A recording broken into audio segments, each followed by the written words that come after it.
Hello दोस्तों, Saran academy 2.0 में आपका स्वागत है। दोस्तों ये हमारा आज का रीजनिंग का प्रैक्टिस सेट नंबर 14 है, जिसमें हम कुल 10 प्रश्नों को देखेंगे। तो चलिए दोस्तों, पहले प्रश्न को देखते हैं।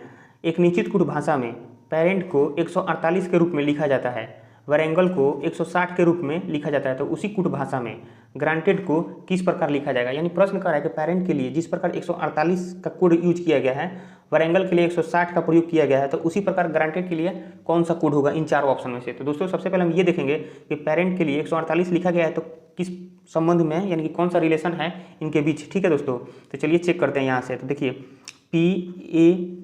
PARENT, तो देखिए पी का दोस्तों कोड कितना होता है, तो पी का कोड होता है 16 और ए का कितना होता है 1, आर का कितना होता है 18, ई का कितना होता है 5 और एन का कितना होता है दोस्तों तो 14 होता है और टी का 20 होता है। उसके बाद क्या करना है, इन सभी को जोड़ना है। तो देखिए 16 और 1 कितना होता है 17, 16 और 1 कितना होगा दोस्तों 17, और 17 में 18 जोड़ेंगे तो कितना होगा 35, 35 और 5 40, 40 और 14 कितना होता है दोस्तों तो 54, 40 से और 14 कितना होगा दोस्तों 54, 54 और 20 कितना होगा तो 54 और 10 64, 10 74 यानी कि 74। यानी इन सभी को जोड़ने पर के बाद कितना रहा है 74। उसके बाद क्या किया गया दोस्तों, यहाँ से आप देखिएगा तो 74 में अगर हम 2 से मल्टीप्लाई करेंगे तो 4 दूनी 8 और 7 दूनी 14 यानी 148। यानी किया क्या गया है कि पेरेंट का जो कोड होता है उन सभी कोडों को जोड़कर उसके बाद 2 से मल्टीप्लाई कर दिया गया है। उसी प्रकार आगे वैरिएबल को भी हम चेक करते हैं दोस्तों। यहाँ से लिखेंगे WRANGLE। तो देखिए W का कोड कितना होता है दोस्तों तो 23 होता है, R का कितना होता है 18, A का 1 होता है, N का 14 होता है, G का 7 होता है, L का 12 होता है और E का कितना होता है 5। इन सभी को क्या करेंगे जोड़ेंगे। 23 और 18 कितना होगा तो 23 और 18 होता है दोस्तों 41, 41 और 1 42, 42 और 14 कितना होगा तो 42 और 4 46, 10 56, 56 और 7 कितना होता है दोस्तों तो 63 यानी 63, 63 और 12 कितना होगा तो 63, 2 65 और 10 75, 75 और 5 कितना होगा दोस्तों 80। तो 80 हुआ, तो यानी कि इन सभी को जोड़ने के बाद कितना रहा है 80, और 80 में हम क्या करेंगे 2 से मल्टीप्लाई करेंगे, तो 80 में 2 से मल्टीप्लाई कीजिए तो कितना आएगा 160। यानी कि ये भी सही है दोस्तों। यानी कि इनमें यही पैटर्न चल रहा है कि अक्षरों को क्या करना है उनका कोड लिखना है और कोड को जोड़कर उसके बाद क्या करना है 2 से मल्टीप्लाई करना है। तो उसी प्रकार आगे हम ग्रांटेड को भी उसी प्रकार इसका भी कोड निकालेंगे दोस्तों। तो देखिए जी का कितना कोड होता है तो जी का होता है 7, आर का कितना होता है 18 और ए का 1 होता है, एन का 14 होता है, टी का कितना होता है दोस्तों 20, ई का कितना होता है तो 5 होता है और डी का 4 होता है। तो चलिए इन सभी को जोड़ते हैं। तो 18 और 7 कितना होता है दोस्तों 25 और 1 26, 26 और 14 कितना होगा तो 26 और 14 40 होता है, 40 और 20 कितना होगा 60, 60 और 5 65, 65 और 4 कितना होगा 69, 69 यानी दोस्तों 69। यानी इन सभी को जोड़ने के बाद कितना आ रहा है तो 69 आ रहा है। उसके बाद क्या करना है तो 2 से मल्टीप्लाई करना है। तो 69 में 2 से मल्टीप्लाई कीजिएगा तो 9 दूनी 18 का 8 हासिल 1, 6 दूनी 12 और 1 13 यानी 138। यानी कि दोस्तों हमारा कौन सा कोड होगा तो 138 होगा। ठीक है दोस्तों, क्वेश्चन नंबर 1 का राइट आंसर क्या होगा ऑप्शन नंबर डी। तो दोस्तों मुझे उम्मीद है कि ये प्रश्न आपको अच्छी तरह से समझ में आया होगा। चलिए नेक्स्ट प्रश्न को देखते हैं।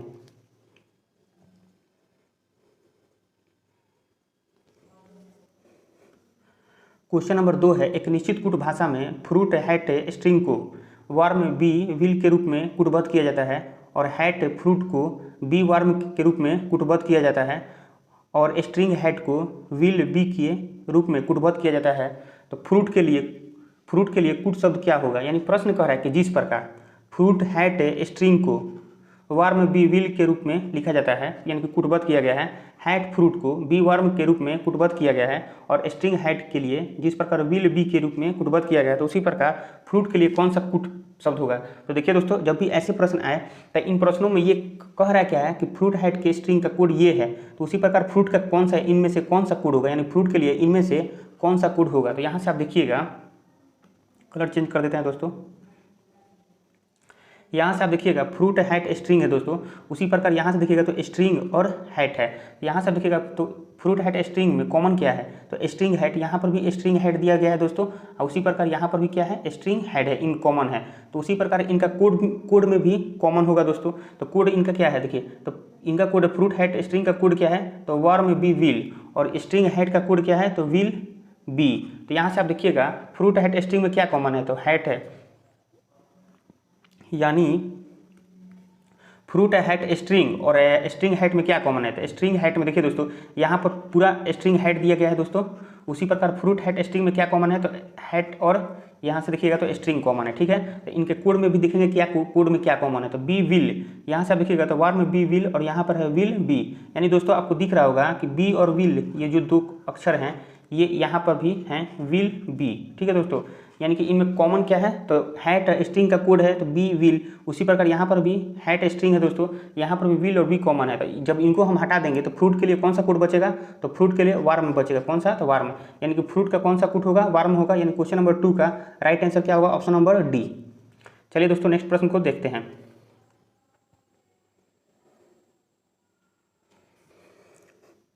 क्वेश्चन नंबर 3 है, निम्नलिखित श्रृंखला में प्रश्न चिन्ह के स्थान पर कौन सी संख्या आएगी। यानी प्रश्न कह रहा है कि ये जो प्रश्न चिन्ह का स्थान है यहाँ पर कौन सी संख्या आएगी। तो सबसे पहले दोस्तों इनमें ये चेक करेंगे कि कौन सा पैटर्न चल रहा है दोस्तों। तो चलिए चेक करते हैं। तो पहले संख्या है 20, 24, 33, 107, 228, 397। तो दोस्तों यहाँ से आप देखिएगा 20 से 24 आने के लिए क्या करना पड़ेगा, तो 20 से 24 आने के लिए +4 जोड़ना पड़ेगा। फिर उसी प्रकार आगे हम बढ़ेंगे तो 24 से 33 से आने के लिए क्या करना पड़ेगा दोस्तों, तो +9 जोड़ना पड़ेगा। फिर आगे देखते हैं, यहाँ प्रश्न चिन्ह के स्थान है दोस्तों, तो यहाँ से इसको रहने देते हैं। फिर आगे देखते हैं 107 से 228 आने के लिए क्या करना पड़ेगा दोस्तों। तो यहाँ से आप देखिएगा 107 में अगर हम 121 जोड़ेंगे तो कितना होगा, 228। फिर आगे 228 से 397 आने के लिए क्या करना पड़ेगा दोस्तों, तो कितना जोड़ा गया है, तो चलिए इसको देखते हैं। तो 17 में से 8 गया तो कितना होगा, 9। फिर 8 में से 2 गया तो 6, 3 में से 2 गया 1, यानी 169। 228 में 169 जोड़िएगा कितना आएगा, 397। यहाँ से आप देखिएगा दोस्तों तो कोई सीरीज दिख रहा है आपको, यहाँ 4 जोड़ा है, यहाँ 9 जोड़ा है, यहाँ 21 जोड़ा है और यहाँ 169। यहाँ से कोई सीरीज दिख नहीं रहा है दोस्तों। लेकिन आप देखिएगा गौर से तो देखिए ये 4 जो है किसका स्क्वायर होता है, 4 किसका स्क्वायर होता है दोस्तों, तो 2 का स्क्वायर होता है। उसी प्रकार 3 किसका स्क्वायर है दोस्तों, तो 9 किसका स्क्वायर है, तो 3 का स्क्वायर है दोस्तों। फिर उसी प्रकार 121 किसका स्क्वायर यानी कि किसका वर्ग है दोस्तों, तो 11 का।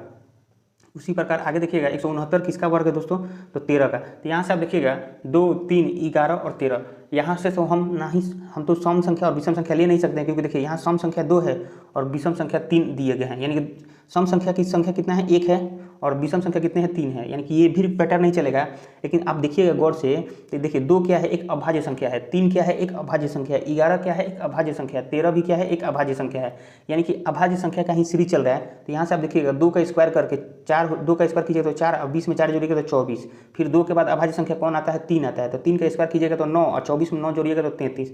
फिर उसके बाद 3 के बाद अभाज्य संख्या कौन सी आती है, तो 3 के बाद अभाज्य संख्या 5 आएगा दोस्तों, और 5 का स्क्वायर कीजिएगा तो कितना होगा, 5 में 5 5 है 25। तो 33 में जब आप 25 जोड़िएगा तो कितना होगा, तो 5 और 3 8, और 3 और 2 5, यानी कि 58। प्रश्न चिन्ह के स्थान पर कौन सी संख्या होगी दोस्तों, 58।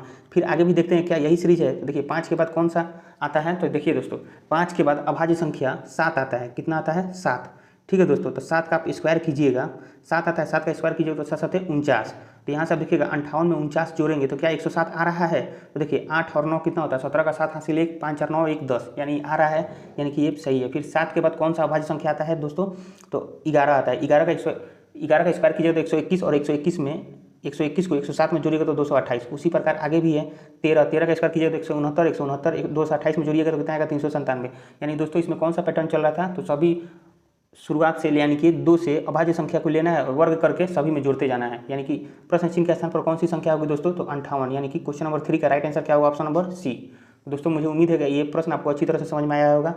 चलिए नेक्स्ट प्रश्न को देखते हैं।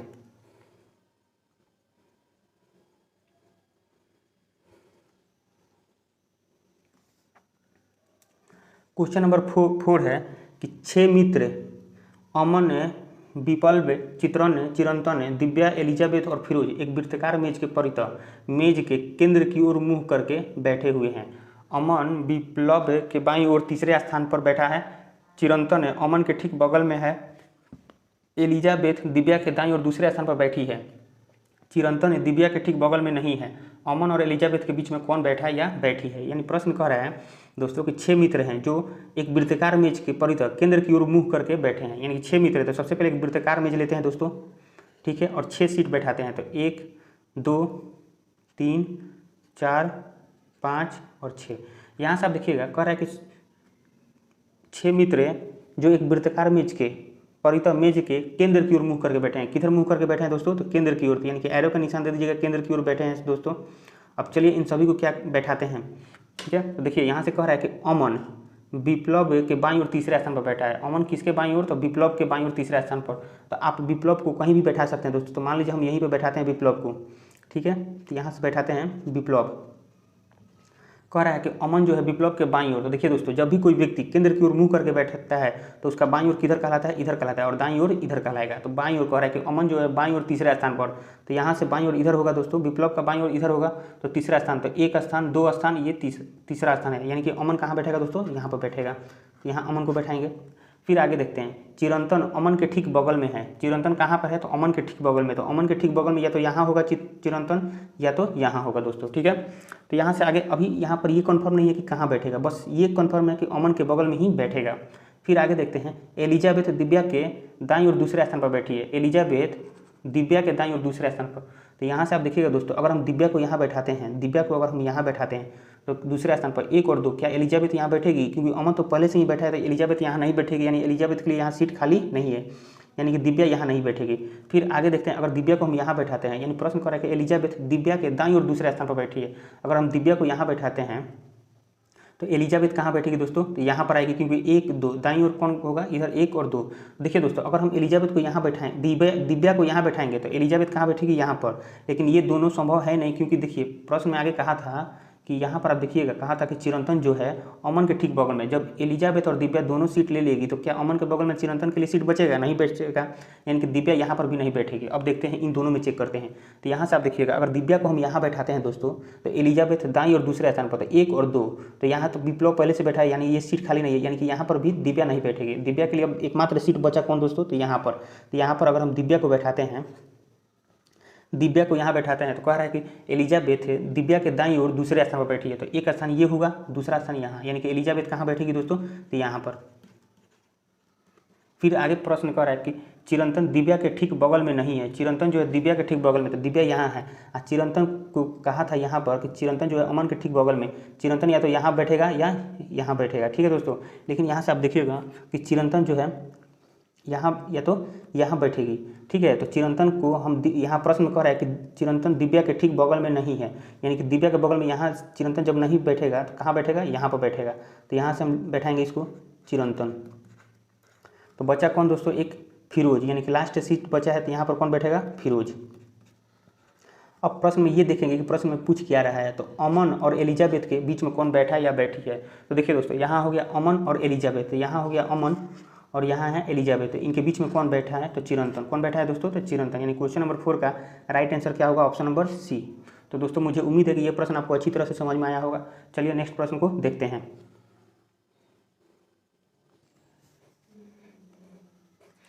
क्वेश्चन नंबर 5, उस विकल्प का चयन करिए जो पांचवें अक्षर समूह से उसी प्रकार संबंधित है जिस प्रकार दूसरा अक्षर समूह पहले अक्षर समूह से संबंधित है और चौथा अक्षर समूह तीसरे अक्षर समूह से संबंधित है।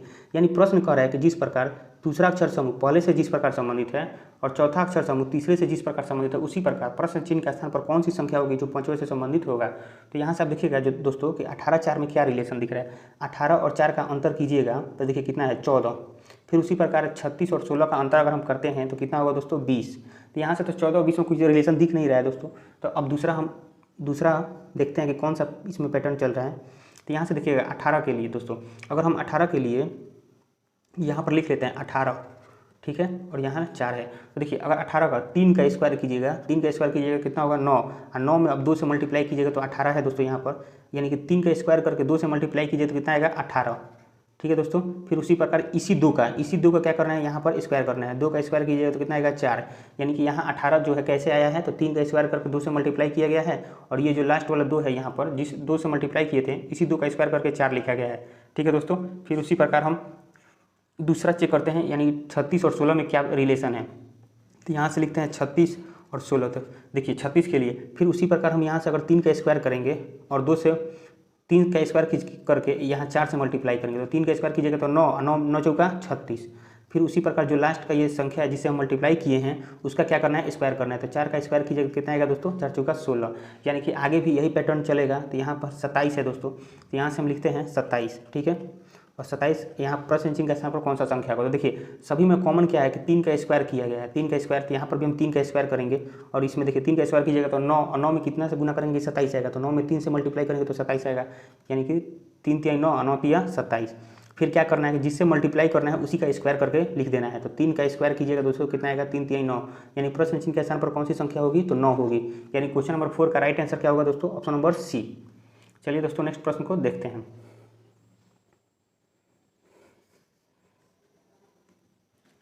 क्वेश्चन नंबर 6 है, एक ही पासे की 3 अलग अलग स्थितियों को दर्शाया गया है।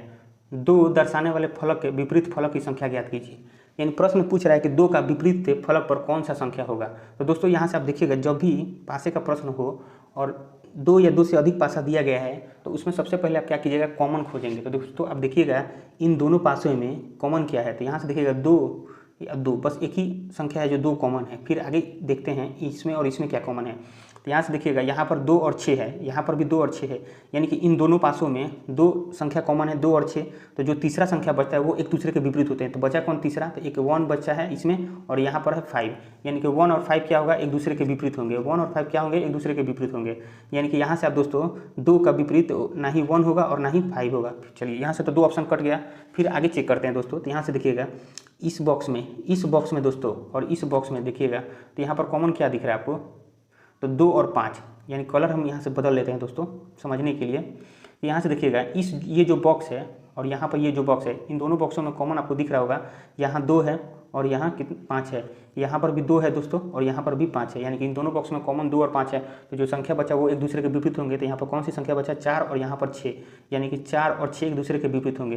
तो यहाँ से ये भी फिक्स हो गया दोस्तों कि 2 का विपरीत कभी 4 नहीं होगा, क्योंकि 4 किसका विपरीत है, 6 का है। तो बचा कौन, 3।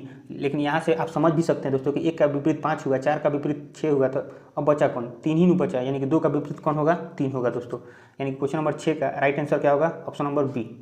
चलिए दोस्तों नेक्स्ट प्रश्न को देखते हैं।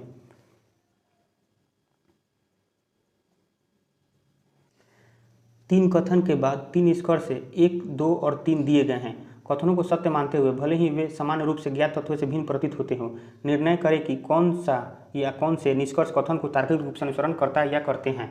यानी प्रश्न कह रहा है कि 3 कथन दिए गए हैं दोस्तों, 3 कथन दिए गए हैं और 3 निष्कर्ष दिए गए हैं, ठीक है। तो इन कथनों को सत्य मानते हुए ये बताना है कि कौन सा निष्कर्ष सही है। तो यहाँ से आप देखिएगा, कह रहा है कथन में कि कुछ जूते चप्पल हैं, कह रहा है कि कुछ जूते, तो यहाँ से आप लिखेंगे जूते, ठीक है दोस्तों। कुछ जूते क्या हैं, तो चप्पल हैं, तो यहाँ से ले लेंगे चप्पल। फिर आगे कह रहा है कि कुछ चप्पल मोजे हैं, तो दोस्तों यहाँ से हम कलर बदल लेते हैं। कह रहा है कि कुछ चप्पल क्या हैं, कुछ चप्पल मोजे हैं, तो यहाँ से दोस्तों ये चप्पल है, तो चप्पल यानी कि कुछ चप्पल मोजे हैं, तो यहाँ से लिखेंगे मोजे, ठीक है। फिर आगे कह रहा है कि सभी मोजे सैंडल हैं, सभी जो मोजे हैं क्या हैं, सैंडल हैं, तो यहाँ से हम लेंगे सभी मोजे सैंडल हैं। अब ये इसी कथन के आधार पर निष्कर्ष को देखना है कि निष्कर्ष कौन सा सही है। तो यहाँ से देखिए पहला निष्कर्ष कह रहा है कि कुछ सैंडल जूते हैं, कुछ सैंडल क्या हैं, तो जूते हैं। तो यहाँ से देखिएगा दोस्तों जूता इधर है और सैंडल कहाँ पर है, तो सैंडल यहाँ पर है दोस्तों, यानी कि दोनों में कोई रिलेशन दिख रहा है, नहीं दिख रहा है, यानी दोनों अलग अलग हैं, यानी कि ये निष्कर्ष हमारा नहीं होगा, गलत हो गया। फिर आगे देखिएगा कुछ सैंडल चप्पल हैं, कुछ जो सैंडल है क्या है, चप्पल हैं। तो देखिए दोस्तों ये क्या है, पूरा चप्पल है और यहाँ से कह रहा है कि सैंडल कुछ है, यानी कि कुछ चप्पल सैंडल है, ये बात सही है दोस्तों, यानी कि ये सही है। फिर तीसरा देखते हैं निष्कर्ष, कुछ मोजे जूते हैं, कुछ मोजे क्या है, जूते हैं। तो देखिए दोस्तों मोजे कौन है, मोजे यहाँ से है और जूता कहाँ से है, यहाँ से है। तो मोजे और जूते में कोई दिख रहा है संबंध, नहीं दिख रहा है दोस्तों, दोनों अलग अलग हैं, यानी कि ये भी नहीं होगा। यानी कह रहा है कुछ मोजे जूते हैं, यानी कि ये निष्कर्ष गलत हुआ हमारा। यानी क्वेश्चन नंबर 7 के लिए कौन सा निष्कर्ष सही है, तो केवल 2 निष्कर्ष सही है। तो कौन सा हमारा ऑप्शन होगा, ऑप्शन नंबर बी, केवल 2 निष्कर्ष सही है। चलिए दोस्तों नेक्स्ट प्रश्न को देखते हैं।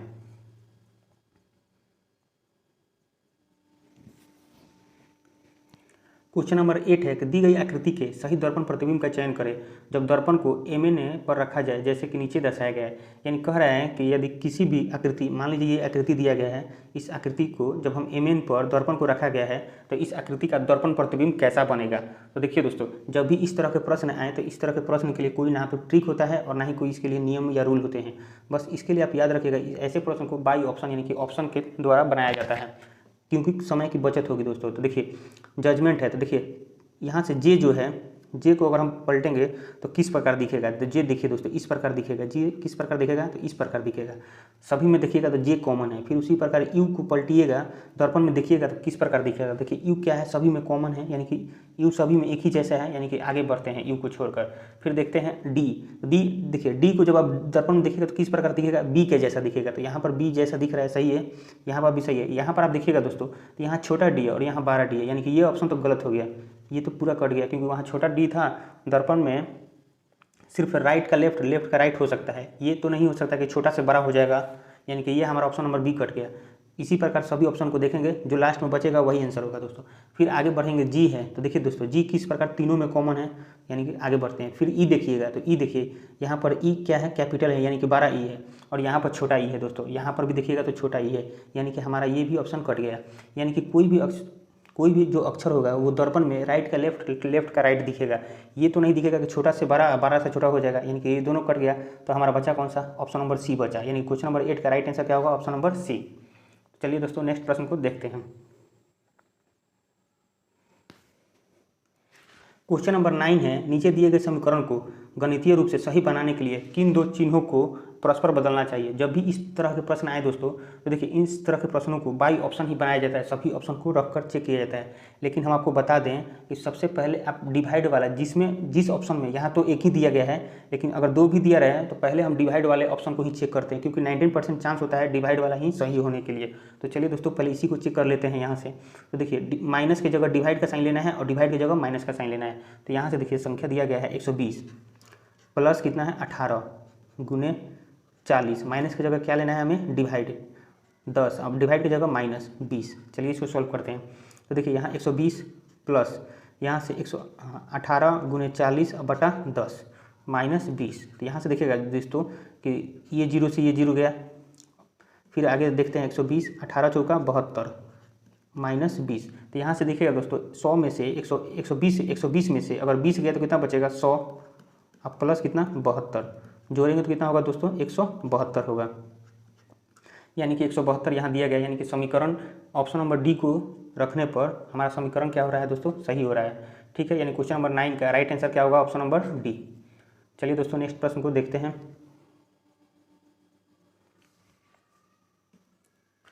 क्वेश्चन नंबर 10 है कि निम्नलिखित श्रृंखला में प्रश्न चिन्ह के स्थान पर कौन सी संख्या आएगी। यानी प्रश्न कर रहा है कि ये जो श्रृंखला दिया गया है इसमें प्रश्न चिन्ह के स्थान पर कौन सी संख्या आएगी। तो दोस्तों इसमें हम चेक करेंगे कि इनमें कौन सा संबंध है। देखिए पहले लिखते हैं संख्या को 6, 10, 19, 35, 36। ठीक है दोस्तों, तो यहाँ से देखिएगा 6 से 10 से लाने के लिए क्या करना पड़ेगा, 4 जोड़ेंगे। फिर 10 से 19 से लाने के लिए क्या करना पड़ेगा दोस्तों, 9 जोड़ना पड़ेगा। फिर उसी प्रकार आगे अगर 9 में कितना जोड़ेंगे कि 35 आएगा, तो देखिए 9 में कितना जोड़िएगा तो 16 प्लस 16 जोड़ेंगे तो कितना आएगा 35। फिर आगे देखिए दोस्तों, तो यहाँ से कौन सा सीरीज आपको कुछ दिख रहा है दोस्तों, ये सभी के सभी क्या है तो स्क्वायर हैं। 4, 9, 16 ये तो कोई सीरीज दिख नहीं रहा है, लेकिन यहाँ देखिएगा 4 किसका स्क्वायर है तो 2 का स्क्वायर है। उसी प्रकार 9 किसका स्क्वायर है दोस्तों तो 3 का स्क्वायर है, और 16 किसका है तो 4 का स्क्वायर है। यानी कि 2 का स्क्वायर करके जोड़ा गया है, फिर आगे 3 का स्क्वायर करके जोड़ा गया है, फिर आगे है 4 का स्क्वायर करके जोड़ा गया है। तो फिर आगे उसी प्रकार 35 में हम किसका स्क्वायर करके जोड़ेंगे दोस्तों तो 5 का स्क्वायर करेंगे और जोड़ेंगे। तो 5 का स्क्वायर कीजिए तो कितना आएगा 25। 35 में जब 25 जोड़िएगा तो कितना होगा दोस्तों 60 होगा। फिर आगे हम चेक करेंगे तो 6 का स्क्वायर करेंगे, 6 का स्क्वायर कीजिएगा कितना आएगा दोस्तों, 6 का स्क्वायर करेंगे तो 36। देखिए 60 में अगर 36 जोड़िएगा तो कितना होगा 96। यानी कि देखिए दोस्तों यहाँ गलती से यहाँ पर 96 दिया हुआ है, गलती से 36 लिखा हुआ है, यानी 96। यानी कि 60 में हम 36 जोड़ेंगे तो कितना होगा 96। यानी कि हमारा सीरीज यही चल रहा था दोस्तों कि 2 का स्क्वायर करके जोड़ा गया है, 3 का स्क्वायर करके जोड़ा गया है, 4 का स्क्वायर करके जोड़ा गया है, 5 का स्क्वायर करके जोड़ा गया है। यानी प्रश्न चिन्ह के स्थान पर कौन सी संख्या होगी तो 60 होगी। यानी क्वेश्चन नंबर 10 का राइट आंसर क्या होगा, ऑप्शन नंबर सी। तो दोस्तों आज का हमारा 10 प्रश्न कंप्लीट हुआ। यदि वीडियो आपको अच्छा लगा हो तो वीडियो को लाइक और चैनल को सब्सक्राइब जरूर करें दोस्तों। Thank you.